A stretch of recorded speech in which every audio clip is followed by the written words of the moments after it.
The story of writing, astronomy, and law. The story of civilization itself begins in one place. Not Egypt, not Greece, not Rome, but Mesopotamia. Mesopotamia is an exceedingly fertile plain situated between the Tigris and the Euphrates rivers. For 5 millennia, this small strip of land situated in what is today Iraq, Kuwait, and Syria fostered innovations that would change the world forever. Inhabited for nearly 12,000 years, Mesopotamia's stable climate, rich soil, and steady supply of fresh water made it ideal for agriculture to develop and thrive. About 6,000 years ago, seemingly overnight, some of these agricultural settlements blossomed into some of the world's first cities.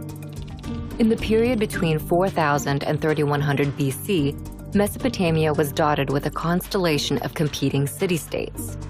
At one point, they were unified under the Akkadian Empire and then broke apart, forming the empires of Assyria and Babylon.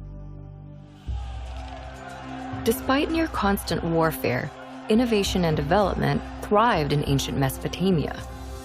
They built on a monumental scale, from palaces to ziggurats. Mammoth temples served as ritual locations to commune with the gods. They also developed advanced mathematics, including a base 60 system that created a 60-second minute, a 60-minute hour, and a 360-degree circular angle. The Babylonians used their sophisticated system of mathematics to map and study the sky. They divided one Earth year into 12 periods. Each was named after the most prominent constellations in the heavens, a tradition later adopted by the Greeks to create the zodiac. They also divided the week into 7 days, naming each after their 7 gods embodied by the 7 observable planets in the sky. But perhaps the most impactful innovation to come out of Mesopotamia is literacy.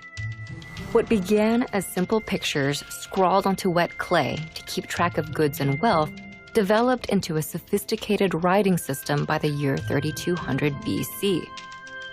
This writing system would come to be called cuneiform in modern times and proved so flexible that, over the span of 3,000 years, it would be adapted for over a dozen different major languages and countless uses, including recording the law of the Babylonian king Hammurabi, which formed the basis of a standardized justice system. But Mesopotamia's success became its undoing. Babylon, in particular, proved too rich a state to resist outside envy. In 539 BC, the Persian king Cyrus conquered Babylon and sealed his control over the entirety of Mesopotamia. For centuries, this area became a territory of foreign empires. Eventually, Mesopotamia would fade, like its kings, into the mist of history, and its cities would sink beneath the sands of Iraq. But its ideas would prevail in literacy, law, math, astronomy, and the gift of civilization itself.